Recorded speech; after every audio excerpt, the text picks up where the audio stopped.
When was the exact moment you realized that it was over? Story 6. He asked me to go to therapy for hating children. I had been honest with my now ex-fiancé, Diego, from the start of dating. I did not want to have children.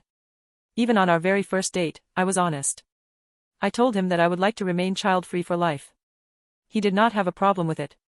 In fact, he said he felt the same way. To find someone who also wanted the same lifestyle as you is hard, so when he said he also did not want to have children, I thought it was fate. We had friends who already had families or were just starting their own. I never felt any pressure or even longing whenever I was around their children. Diego and I had been together for 4 years before he proposed to me. We were both already in our late 20s. In my mind, he proposed because he felt it was just the right time to do so. After all, we both loved each other. I wouldn't know until later that he did it because I was already nearing my 30s and therefore my childbearing age was quickly passing.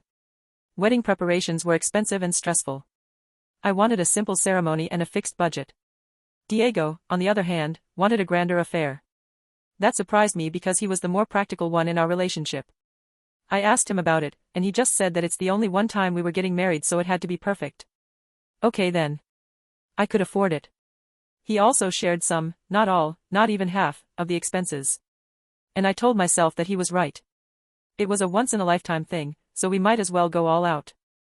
About 6 weeks before the big day, he told me he would love to have children soon. He asked me if I still hated children and if I did, I should go to therapy for it. Excuse me? I never said I hated children because I never did. I did not hate my nieces and nephews or our friends' kids. I just didn't want my own. Apparently, not wanting children was the same as hating them. I told him that it was a lifestyle choice and nothing else. But he did not believe me. He said it was due to my own traumatic childhood experience. I never thought he would stoop so low as to bring up my childhood. For the record, I do not have an aversion to children. It's true that my siblings and I did not have the best home life growing up. We were a product of 2 immature people who used us as tools to hurt each other. Our father fought our mother so hard for custody because he did not want to pay for child support. Our mother fought him for custody because she wanted him to send her a monthly check. Neither really wanted us around. I told Diego about my home life, not because I was still traumatized by it, but because it was something I already surpassed. My siblings and I thankfully turned out okay anyway. But Diego begged to differ. Apparently, I had been suppressing my trauma, and that in turn made me hate children.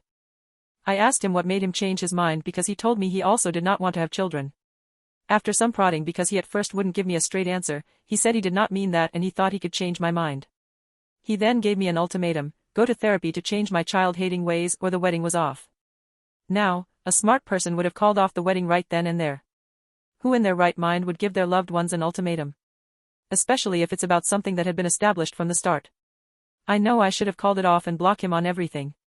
But I admit I was so angry and blindsided that I immediately started to plot his demise, or his humiliation, whichever was more accessible. I think he was counting on the fact that I had already spent so much on the wedding and there would be no more refund at that late stage for many vendors. He did not count on the fact that not only was I willing to lose all that money, but I was also willing to lose some more just to see him suffer. I pretended to panic at the thought of losing him. He acted like the most sympathetic boyfriend and told me I should arrange therapy immediately. It would be a couples therapy, of course, because assholes like him wanted to be there when an expert told them they were right. The therapy's bill came from me, of course. He did not even have to ask. He just assumed that I was paying since it was for my benefit. What he didn't know was that I had already cancelled the wedding. The bookings were all in my name, so it was easy for me to call them without him knowing anything. On the day of the therapy, I also sent out emails to everyone, explaining that the wedding wouldn't take place anymore. We were in therapy when he started receiving calls, presumably from his friends and family about the cancellation. It was a no-phone-allowed session so our phones were silent. I chose a therapist who I knew was fair and wasn't from any organized religion. Diego led the session, telling the doctor about my childhood and how it traumatized me to have children of my own and how we would miss out as a couple because our family life would be incomplete. When it was my turn to speak, the therapist asked me what I thought of what Diego said. I told him it was all bull because I never hated children. I just wanted a different life for myself. There were some more questions and some clarifications and follow-ups, mostly on Diego's side, but as it was just one session, the therapist told us that we weren't compatible. The relationship was doomed from the start because one of us lied, thinking that they could change the other person.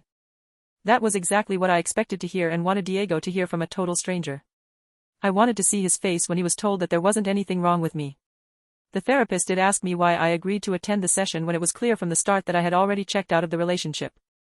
I told him it was simply to shut my fiancé up. Then I announced that I already had cancelled the wedding. It was a glorious day seeing Diego's face humiliated twice on the same session. It was expensive, for sure, but it was totally worth it because he wasted more than 4 years of my life. If you liked the story, please give it a thumbs up. Share the video and subscribe for more. Click the bell icon so you don't miss out on new videos. Thank you very much.